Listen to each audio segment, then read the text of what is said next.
করেছি পৌরবী ওই বান্ধব বাড়ির ওইদিকে বাড়ি।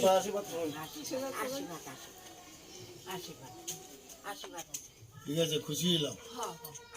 কোথা কই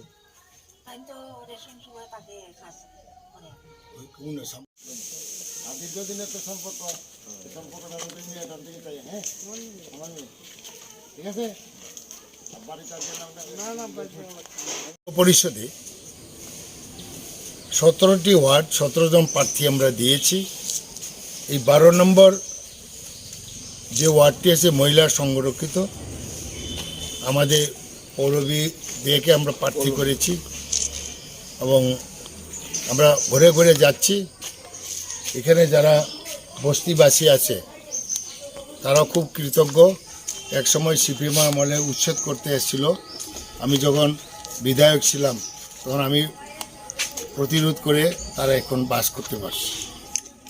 এই কৃতজ্ঞতা তাদের আছে, আমি শুনে আমি খুবই অভিভূত হয়েছি এবং আমরা বিশ্বাস করি এবারের এই পৌর পরিষদের নির্বাচনে কৈলাসহরের নির্বাচক মণ্ডলী কংগ্রেসকে একবার দিবে। আমি এই অঞ্চলের লোক হিসাবে, কৈলাসহর মানুষের সেবক হিসাবে আমি দাবি করতে পারি যে একবার কংগ্রেসকে দেওয়ার জন্য। বারে বারে তো অনেককে দেখেছি, বারে বারে অনেকে দেখেছে। এই প্রাচীন শহরটিকে একটা মাস্টার প্ল্যান করে কাজ করার সুযোগ দিবেন বলে আমার বিশ্বাস রয়েছে। আমি বিশ্বাস এই নির্বাচনে কৈলাসহরের নির্বাচক মণ্ডলী কংগ্রেস প্রার্থীদের বিপুল ভোটে জয়যুক্ত হবে। প্রার্থীদের বাড়ি বাড়ি নিয়ে যাওয়ার পর কেমন সাড়া পাচ্ছেন? খুব সাড়া পাচ্ছি, কারণ একটা প্রাচীন দল, নতুন দল তো নয়। কংগ্রেস যা বলে তাই করে, এটা মানুষের কাছে বিশ্বাস আছে। মূলত কোন বিষয়গুলি বাড়িতে? আমরা কৈলাসহরে যে মানুষের জলের কর, ট্যাক্স, সম্পদ ট্যাক্স ইত্যাদি নিয়ে মানুষ বিধিবস্ত এবং ইলেকট্রিকের বিল ডবল হয়ে গেছে প্রাইভেটাইজেশন করার ফলে।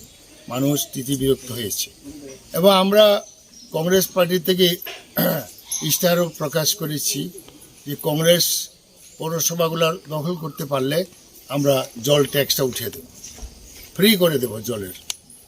এবার অন্যান্য ট্যাক্সগুলোও আমরা কমিয়ে রাখবো যাতে মানুষ যাদের সাধ্যমতো দিতে পারে। এইসব নিয়ে আমরা মাঠে নামছি এবং দেশের পরিস্থিতির কথা বলছি, রাজ্যের পরিস্থিতির কথা বলছি। বেকার যুবকদের যে প্রতিশ্রুতি দিয়েছিল বিজেপি প্রাইম মিনিস্টার, এই কথাও বলছি, কিছু করেনি। এবং দেশের প্রধানমন্ত্রী নরেন্দ্র ভাই মোদী কৈলাসহরে কলেজ স্টেডিয়ামে নির্বাচনী প্রচারে এসে যে কথাগুলো বলেছিলেন, বলছে এয়ারপোর্ট চালু করবে, 3.5 বছর কোনো উদ্যোগ নেয়নি। রেলের বাসি বাজবে, কোনো উদ্যোগ নেই। এবং এখানে মানুষের চাকরির কথা বলছিলেন এবং যাদের বৃদ্ধ ভাতা, বিভিন্ন ভাতা ডবল করবেন, এই কথা বলছিলেন। কিন্তু দেখা যায় যারা 1000 টাকা করে পায় ভাতা, এটাও বন্ধ করা হয়েছিল, ওখানে অনেকে রেগুলাইজ হয়নি। এইসব ব্যাপার নিয়ে ডিসকাশন চলছে, মানুষের ক্ষোভ আছে প্রচুর। ভালো আসেননি? আমরা তো কংগ্রেস থেকেই দাঁড় করাইছি, কংগ্রেস ইন্দিরা গান্ধী পার্টি। এবার সাংবাদিক বাড়িঘর তুল পাঙ্গা আপনারা মূল্যবান ভোটটা দিয়ে পৌরসভা পাঠান, আপনারা সেবার লাগে থাকে।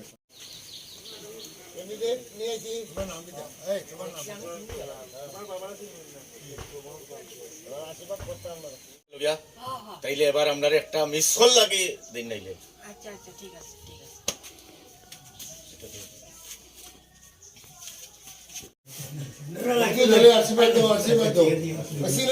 আমার মায়া কিন্তু দীর্ঘদিনের আমার সম্পর্ক।